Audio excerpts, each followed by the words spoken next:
তো আমরা চলে আসলাম স্ক্রিনে। প্রথমে একটা বিষয় অবশ্যই আমাদের জানা জরুরি, সেটা হচ্ছে আমরা যেই ফুটেজটা থেকে একটা সাবজেক্টকে হাইড করতে যাব, সেই সাবজেক্টটা কি চলমান কিনা, অর্থাৎ নাড়াচাড়া হয় কিনা।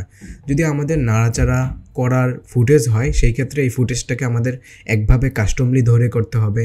আর যদি স্থির থাকে, সেটাকে আবার অটোমেটিকলি আমরা একটা ক্লিকই করে ফেলতে পারবো। তো প্রথমে আমরা একটা স্থির ফুটেজ দিয়ে কাজ করার চেষ্টা করি। এখানে দেখতে পাচ্ছেন এক জায়গায় এটা কিন্তু নাড়াচাড়া হচ্ছে না। ওকে, এক জায়গায় স্থির হয়ে এক জায়গায় কথা বলে দুজন অতিথি কথা বলছে। তো আমরা চাচ্ছি এই ভদ্রলোককে তার আইডেন্টিটিটা হাইড করতে। তো এই জন্য আমরা যেটা করব, অবশ্যই আমরা ব্লারের ইফেক্টস এখানে প্রয়োগ করব। তো আমরা ব্লার লিখে সার্চ করলাম, জাস্ট গাসিয়ান ব্লারটা লিখে এখানে ছেড়ে দিলাম। ওকে, তো এটা কন্ট্রোল কোথায় পাবো আমরা? ইফেক্টস কন্ট্রোলে গিয়ে আমরা যদি এখানে ব্লারনেসটা দেখতে পাই, বাড়াই দিলাম, দেখতে পাচ্ছেন আমাদের ব্লারনেসটা কিন্তু বেড়ে গেছে। ওকে, তো একটা জিনিস খেয়াল রাখবো, আমাদের যে সাবজেক্টটা আমরা ব্লার করতে চাই সেটা কি গোল নাকি একেবারে চার কর্নার তার রেক্ট্যাঙ্গেল আছে, অথবা এটা মানে সাবজেক্টটা এলোমেলো। যদি গোল হয় আমরা এখান থেকে যেই মাস্কিংটা করব সেটা হচ্ছে এলিপসের মাধ্যমে, আর যদি আমাদের রাউন্ড হয় তাহলে কিন্তু আমরা এই 4 পয়েন্টের মাধ্যমে করব, আর যদি কাস্টমলি করতে হয় সেক্ষেত্রে আমরা ড্রয়ের মাধ্যমে করব। তো এখানে যেহেতু চেহারাটা গোল, এই জন্য আমরা জাস্ট এলিপে ক্লিক করলাম। এলিপসে ক্লিক করার সাথে সাথে আমাদের একটা গোল আইকন চলে আসলো, গোল অপশন চলে আসলো। এটাকে আমরা টোটালি কাস্টমাইজ করব, তার চেহারাটা যতটুকু আছে অতটুকু নিব। ওকে, আমরা একটু বাড়ায় নিব, কারণ হচ্ছে বাড়ায় নিলে একটু সুবিধা কি, যদি একটু যদি ওদিকে সেদিক চলে যায় তাহলে কিন্তু এটা সে অটোমেটিকলি অ্যাডজাস্ট করে নেবে।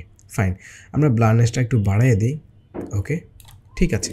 তো আমাদের দেখতে পাচ্ছেন ব্লারনেসটা কিন্তু চলে আসছে। এখন আমি চাচ্ছি এটাকে টোটালি ট্র্যাক করব, যেহেতু যদিও এটা স্থির, হালকা পাতলা নাড়াচাড়া আছে, তারপর এটা টোটালি মানে স্থির একটা ফুটেজ। তো এই জন্য আমরা এটাকে ট্র্যাক করার জন্য যেটা করব, আমরা ফুটেজটা একটু কমায় নিই, যেহেতু সময়ের ব্যাপার। তো যত ফুটেজ বড় থাকবে তত আপনাদের সময় নেবে, যেহেতু এটা ফ্রেম বাই ফ্রেম কাজ করবে। তো আপনারা দেখতে পাচ্ছেন ডান সাইডের দ্বিতীয় অপশনে ট্র্যাক সিলেক্ট মাস্ক ফরওয়ার্ড একটা অপশন আছে, জাস্ট এটার মধ্যে একটা ক্লিক করলাম। ক্লিক করার সাথে সাথে দেখতে পাচ্ছেন সে কিন্তু আমাদের পুরো ফুটেজটা অ্যানালাইসিস করছে, মানে ফ্রেম বাই ফ্রেম সে কাজ করছে।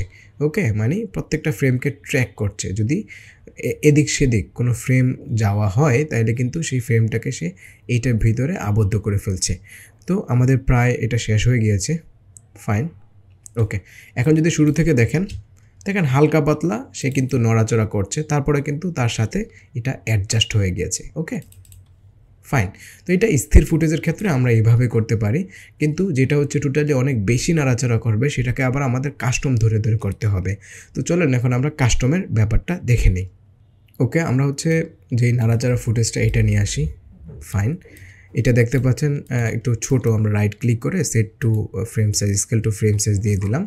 ওকে, তো এটাকে আমরা যদি একটু সামনে থেকে নেওয়ার চেষ্টা করি, দেখতে পাচ্ছেন উঠতেছে। হ্যাঁ, একটু কেটে দিলাম এবং এখানে এতটুকু রাখলাম। ফাইন, এইটাকে আমরা সেম পদ্ধতিতে আগের মতো করে ব্লার করব। ইফেক্টসে গিয়ে গাসিয়ান ব্লারটা আমরা ছেড়ে দিলাম, ইফেক্টস কন্ট্রোলে গেলাম এবং ব্লারনেসটা আমরা বাড়াই দিলাম। ওকে, এটাকেও আমরা এলিপস টুলে ক্লিক করলাম এবং এটা বিশাল বড়। আমরা চাচ্ছি এই উমেনটাকে, মেয়েটাকে আমরা একটু ব্লাডি টাইপের করবো, তার চেহারাটা একটু বাড়াই নিলাম।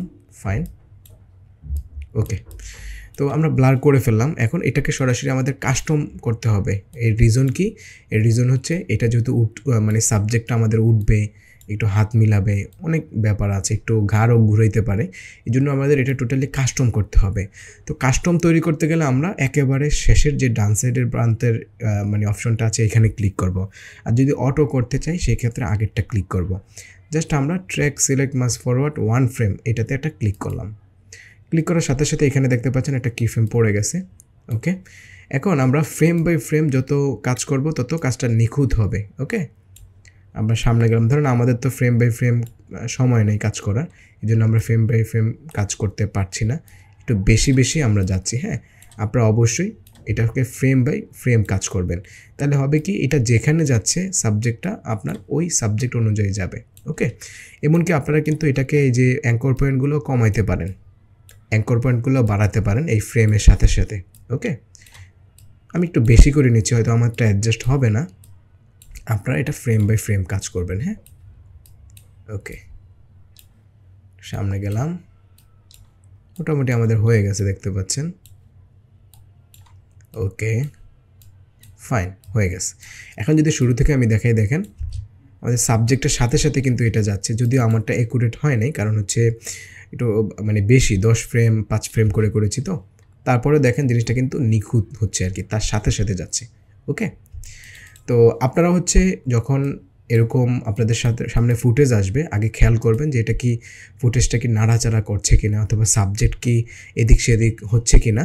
তাহলে আপনারা হচ্ছে কাস্টমলি মূলত এটা তৈরি করবেন। আর যদি সাবজেক্ট এক জায়গায় স্থির থাকে, তাহলে এটা আপনারা অটোমেটিকলি এখানে অটো করে ফেলতে পারবেন, ক্লিক করলেই সে সাথে সাথে এগুলোকে ধরে ফেলবে। আশা করছি আজকের ভিডিওটি আপনাদের ভালো লেগেছে এবং আপনারা নতুন কিছু শিখতে পেরেছেন। যদি ভালো লেগে থাকে অবশ্যই আমাদের ভিডিওটি বন্ধুদের কাছে শেয়ার করবেন, যাতে করে তারাও ব্যাপারটা দেখে উপকৃত হয়। আর অবশ্যই আমাদের ট্রিপল ক্লিক একাডেমি ইউটিউব চ্যানেলটা এখনও যারা সাবস্ক্রাইব করেন নাই, সাবস্ক্রাইব করে আমাদের সাথেই থাকবেন, যাতে করে নিত্য নতুন ভিডিও যখনই আমাদের আপলোড হয় আপনারা আপডেট পেয়ে যান। আজকের মতো এই পর্যন্তই। সবাই ভালো থাকবেন, সুস্থ থাকবেন। আল্লাহ হাফেজ। আসসালামু আলাইকুম রহমতুল্লাহ।